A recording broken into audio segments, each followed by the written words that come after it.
La vie en rose du zèbre. Vous voulez connaître, vous voulez savoir ce que j'entends par cette phrase. Alors, restez scotchés et suivez la vidéo jusqu'au bout.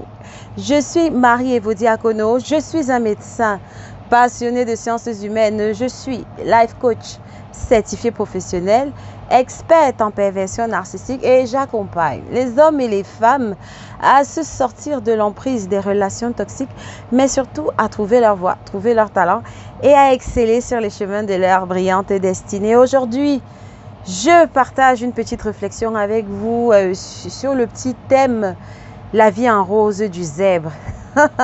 Il sera question de ça tout au long de cette vidéo, si du moins vous restez jusqu'au bout. Avant d'entrer dans le vif du sujet, si c'est votre première fois, si vous n'êtes pas encore abonné, c'est un plaisir de vous accueillir. Cliquez sur le bouton « Abonnez-vous ». Rejoignez la communauté, la chaîne d'amour qui ne cesse de grandir. Likez, un petit pouce dirigé vers le haut si ça vous apporte, si ça vous fait sens ce que j'aurai à partager. N'hésitez pas à donner vos commentaires, votre vécu, vos interrogations. C'est toujours un plaisir pour moi d'y répondre.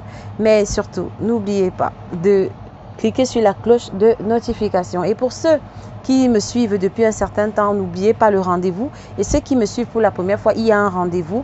C'est prévu pour le 28 février prochain. Donc, c'est tout à côté. Ça s'appelle la Energy Masterclass. On décortiquera tout ce qu'il y a autour de l'énergie. Je vous donnerai des clés. Déjà, félicitations à ceux qui sont inscrits. Ceux qui ne sont pas encore inscrits, vous pouvez me contacter inbox pour vous inscrire. Bientôt, les listes seront closes. Il sera question d'énergie. C'est un programme de coaching de groupe sur 3 semaines durant lequel justement toutes les clés concernant comment gérer son énergie, comment être toujours plein et vibrant d'énergie bonne et positive quand on est zèbre, comment ne pas se faire pomper son énergie et quand on s'est fait pomper son énergie, comment faire pour le savoir, comment faire pour se défaire d'une énergie toxique, comment se recharger. Toutes ces clés-là, elles seront données lors de la Energy Masterclass.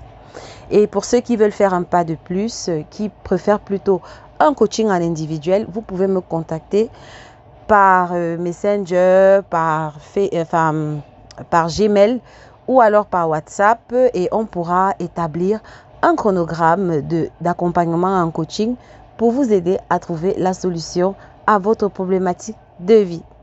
Donc, aujourd'hui, je veux partager une réflexion intitulée « La vie en rose ». Oui, la vie en rose du zèbre. Ce sera fondamentalement question de cela tout au long de cette vidéo. Et cette réflexion que je veux partager avec vous, en fait, je vous amène justement à analyser la vie d'un personnage mythique, d'un personnage vraiment mythique de la pop que vous connaissez certainement, qui n'est plus des nôtres, une mort prématurée, je trouve. Et j'ai eu à cœur justement d'analyser un peu sa vie et de voir véritablement quelles sont les leçons que nous devons en tirer. Et la vie en rose, justement, ça va tourner autour de ça. Si vous connaissez la vie en rose, c'est cette célèbre chanson d'Edith Piaf. Nous sommes dans l'air du temps, je suis dans l'air du temps. Nous sommes à la veille de la Saint-Valentin, nous sommes à la veille de la fête d'amour, de l'amour en fait. Et donc, en cette période où on célèbre l'amour, en cette période où on irise l'amour très haut, c'est vraiment l'occasion, l'opportunité pour moi de partager cette petite réflexion avec vous. Et je suis sûre que si vous restez jusqu'au bout de la vidéo, vous sortirez avec pas mal de petites clés. Donc, la vie en rose, ça part, comme je vous ai dit, de l'analyse en fait de la vie d'une célébrité de la pop. Vous le connaissez très bien. Il n'y a pas deux stars de la pop. Il n'y a pas deux stars du moonwalker. Vous connaissez le moonwalker, cette danse mythique célèbre qui nous a bercé quand on était tout petit et qui continue de nous bercer jusqu'à présent, qui berce pas mal de stars après lui. Il nous a quittés très tôt, je trouve. Il nous a quittés. Je pense qu'il avait encore pas mal de choses à donner, pas mal de choses à laisser, mais l'héritage musical qu'il laisse marque des générations. Il a eu un impact qui a été mondial en fait, qui a été universel. Il a fédéré des peuples, des personnes de tribus, de races diverses. Vous savez de qui je parle. Et en fait, quand vous analysez sa vie, Vous comprenez très bien qu'il s'agissait d'un zèbre. Quand vous voyez sa vie, vous voyez que c'était un haut potentiel. Très tôt, parmi ses frères, c'est lui qui s'est démarqué, mais il n'avait pas que le côté vocal, mais il avait le côté arrangement. C'est lui qui faisait ses arrangements musicaux. Il avait ce don-là, il avait ce talent-là. On ne sait pas d'où lui prenait ses inspirations. Avec cette façon bien à lui de faire ses rythmiques. Vous vous souvenez de ses rythmiques. Mais en plus, il n'avait pas ça comme talent. Il avait une profondeur dans ses textes. Vous vous souvenez? Heal the Word. Est-ce que vous vous souvenez? Heal the Word. Ou bien alors Thriller. Vous vous souvenez? Il y avait une profondeur. Ses textes, ses musiques encore aujourd'hui parlent à l'âme, déclenchent en nous des émotions, nous transportent dans des dimensions qui ne se décrivent pas. Preuve même qu'il s'agissait d'un zèbre, d'un haut potentiel. Et en dehors du vocal, en dehors de la technique, il avait aussi le côté scénique, la mise en scène, le côté danse. C'était un excellent danseur. Vous voulez que je continue à vous décrire les talents, les multiples facettes de cette star? Alors vous comprenez bien que c'était un haut potentiel. Et quand vous analysez sa vie, je vous amène vraiment, donnez-moi votre main et je vous amène justement dans le voyage pour la vie en rose. Oui, il s'agit de la vie en rose. La vie en rose, en tant que zèbre, on a toujours cette perception de que tout va pour le mieux dans le meilleur des mondes. Le monde, la vie, l'existence, en fait, elle est rose, comme Edith Piaf l'a chanté. Et je vais vous amener justement à descendre un peu en profondeur sur cette notion de vie en rose. Parce que quand on analyse la vie justement de ce célèbre, de cette star en fait, de cette célébrité, paix à son âme, on se rend bien compte qu'il y a eu des choses en fait, il y a eu des choses sur son parcours qui étaient des étapes décisives. Je m'explique. Vous voyez bien qu'il naît, il grandit en fait dans un contexte familial assez dictatorial, notamment avec son premier manager qui était son papa. Quand on analyse bien, on comprend bien que son papa avait un caractère un peu abusif. Et justement, donc, dans sa volonté, puisque très tôt, il a découvert qu'il avait des talents, il a découvert qu'il avait des choses à donner, il a découvert qu'il avait des possibilités, un champ de possibilités infini où il pouvait s'exprimer. Alors, il s'est défait de l'autorité de son papa qui était assez forte, qui était assez abusive, pour faire confiance justement au monde assez compliqué justement de l'industrie. Vous voyez, au monde assez compliqué de l'industrie. Et vous voyez, quand on voit un peu son cheminement dans sa carrière, on voit bien qu'il y a deux choses qui se dégagent, c'est-à-dire il y a la notion de confiance. Je dirais trois choses et mon propos, la vie en rose, va tourner autour de ces trois choses. Premièrement, la confiance. Deuxièmement, l'entourage. Et troisièmement, en fait, la source intérieure, la connexion intérieure. Je vais développer.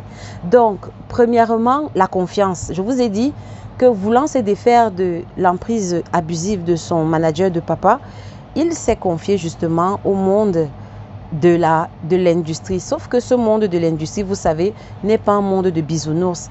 Et c'est quelques années plus tard justement qu'il a réalisé qu'en fait, les personnes à qui il avait donné sa confiance pour sa carrière n'étaient en fait que des requins et que des fois même les choix que ces personnes-là l'ont amené à faire pour lui, même pour sa carrière, au final n'étaient pas forcément des choix qui étaient bien pour lui.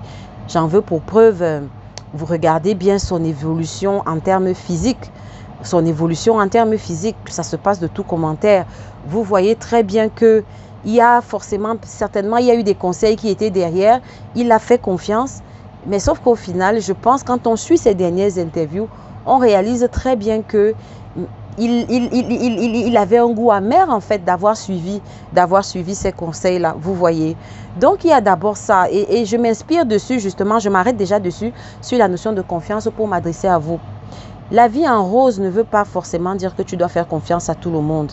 La vie en rose ne veut pas dire que parce que tu essayes de te défaire de quelqu'un de toxique, que forcément la personne que tu verras après cette première personne toxique qui va apparaître, qui va se présenter à toi avec le sourire, avec des manières avenantes et fort sympathiques, ça ne veut pas dire que cette personne-là est une personne à qui tu dois mettre ta confiance. Tu dois apprendre, tu dois t'exercer en tant que zèbre à éprouver en fait les personnes qui viennent dans ta vie. Et comme j'ai dit dans mes précédentes vidéos, la confiance, elle se mérite.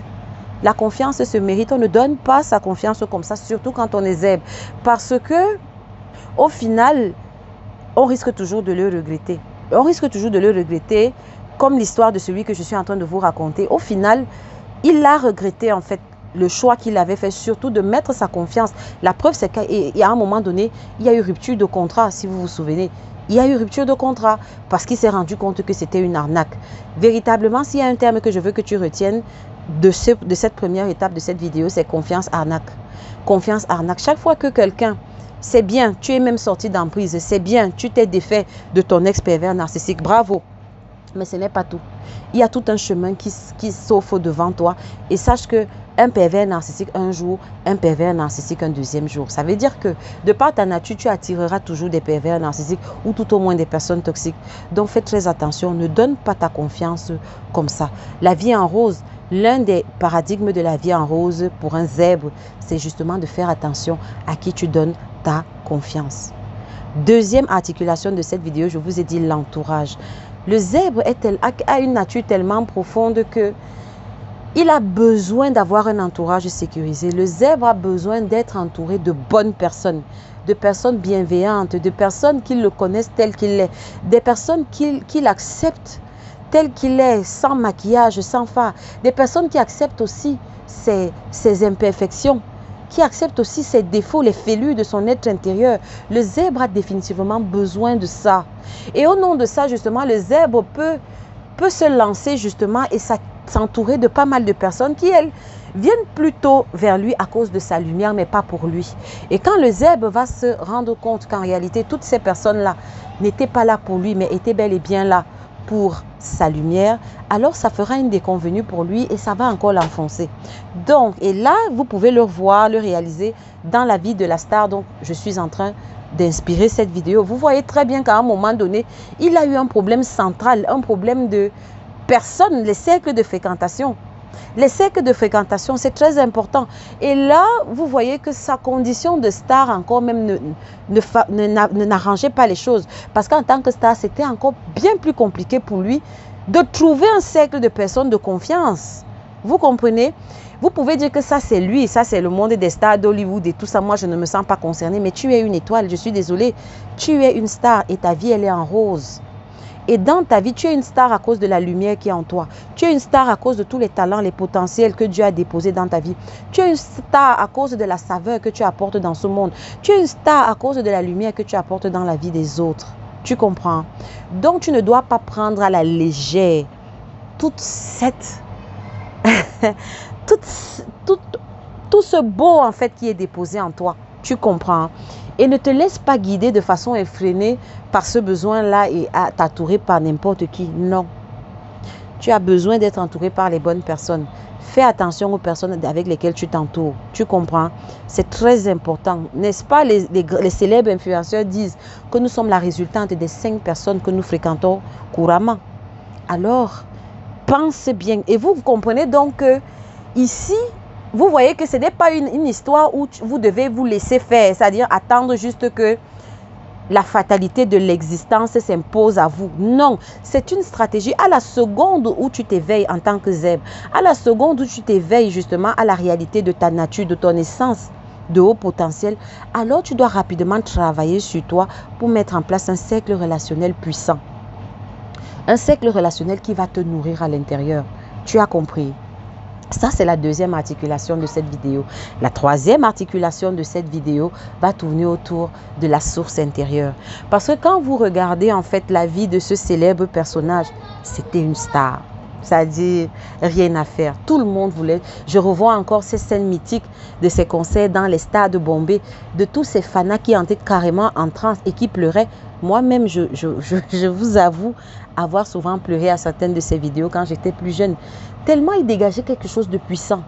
Tellement il dégageait quelque chose de fort. Vous voyez? Et là, quand vous regardez sa vie, vous voyez bien que les personnes à qui il a fait confiance, en fait, ont fait un travail justement, c'est-à-dire se sont basés sur la confiance qu'il avait mise en elle, notamment l'industrie, pour l'amener à poser un ensemble de choix qui allaient modifier son apparence physique, mais surtout, ont manifesté par après leur haine le concernant. C'est-à-dire qu'on lui a collé des procès, vous connaissez l'histoire, on lui a collé des procès, on l'a accusé de choses qui, pour un zèbre, sont juste vous envoie définitivement en dépression.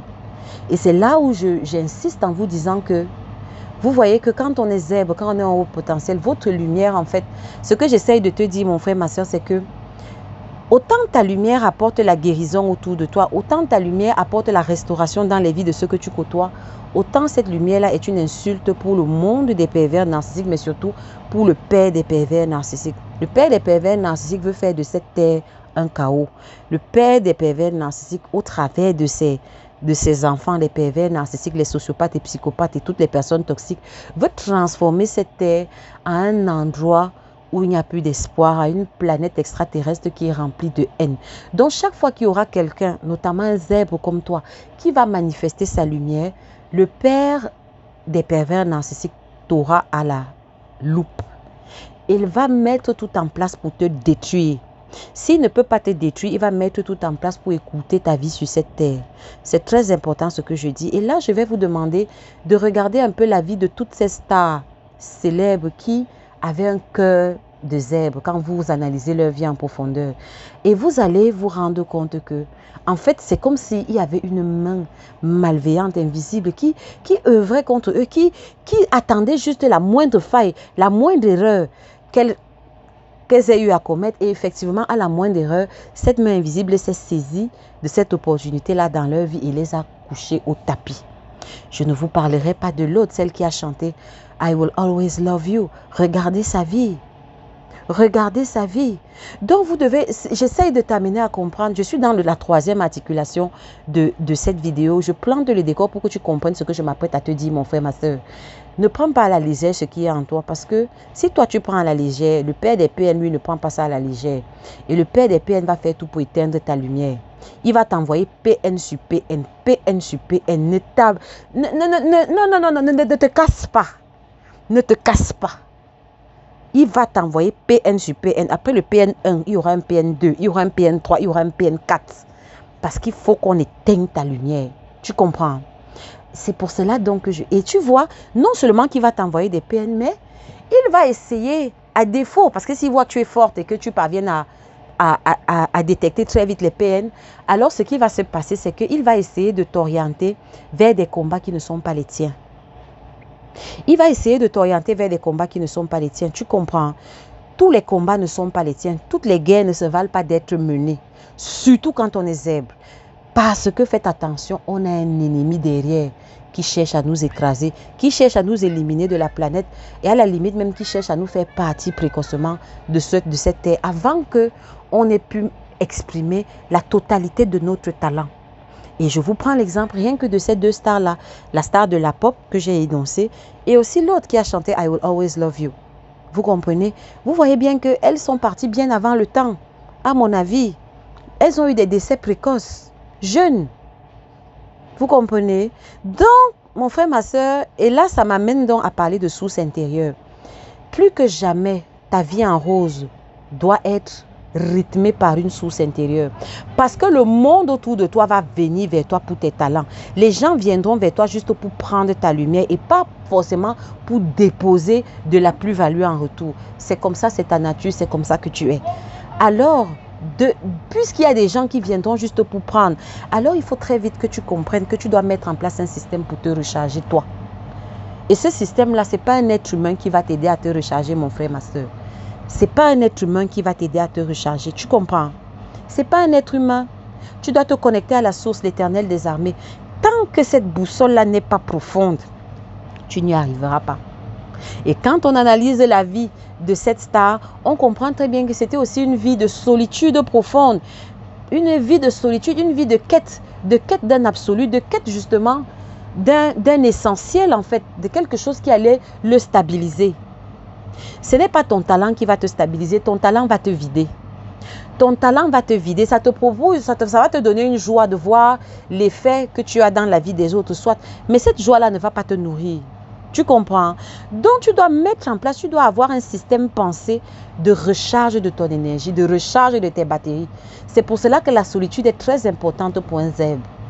Puisque ce n'est pas un être humain qui va te recharger, donc tu auras besoin des temps de solitude où tu vas te bichonner, où tu vas te recharger selon toutes les parties de ton être. Tu comprends?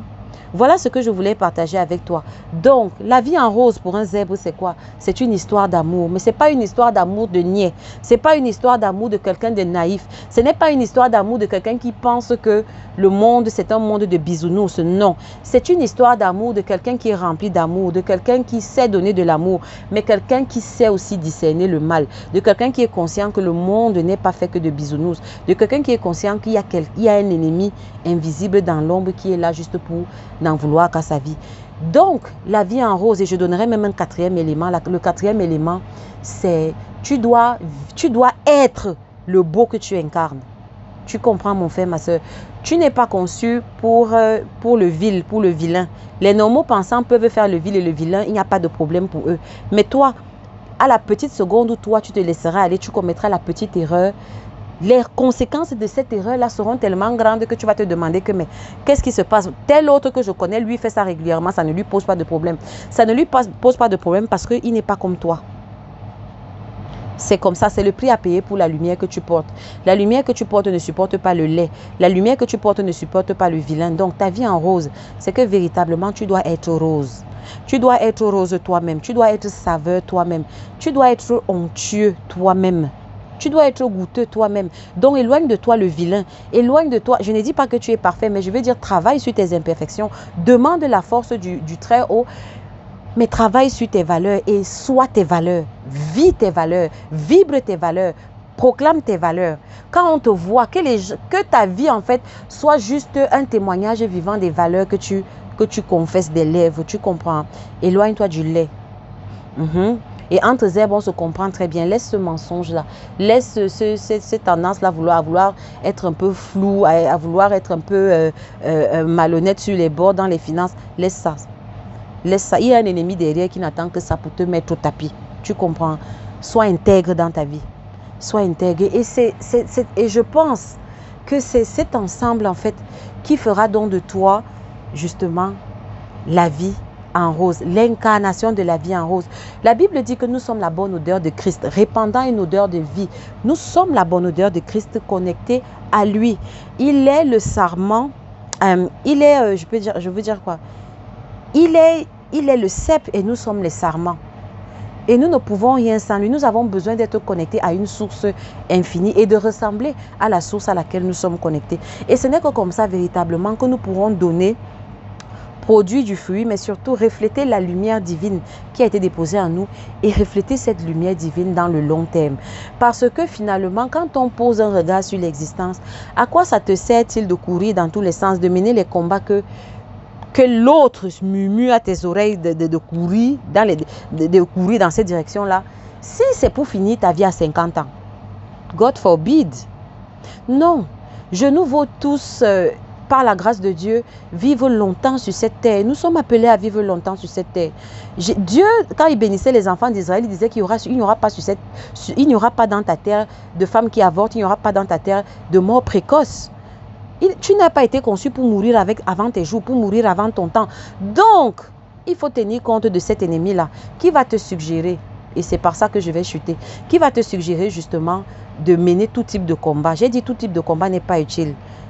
Même ton combat contre le pervers narcissique, tu as besoin de sagesse. N'entre pas dans un combat contre le pervers narcissique juste pour le combat. Non. Tu n'es pas appelé à mener une vie de combat contre un pervers narcissique.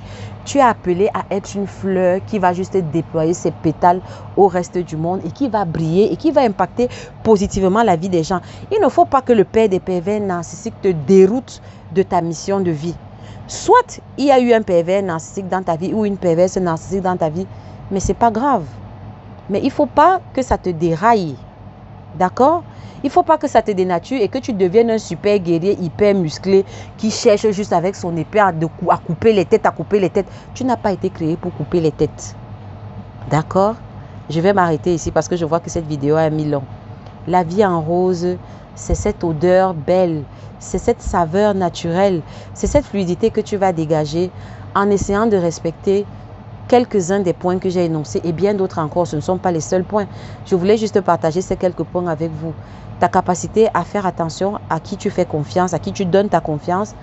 Ta capacité à tenir compte du fait que ce monde-ci est rempli de méchants aussi. Ta capacité à t'entourer de bonnes personnes, ta capacité à apprendre à te connecter à la source pour te recharger, très important. Et ta capacité à ne pas mener les guerres inutiles. Tu n'as pas besoin de mener toute guerre inutile.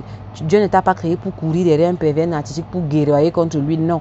Le pervers narcissique est autoprogrammé. C'est-à-dire que la fin du pervers narcissique est programmée en lui-même. Tu n'as même pas besoin d'intervenir. Donc, abandonne cette guerre-là. Bats-toi pour ta lumière à toi. Bats-toi pour ta vie en rose.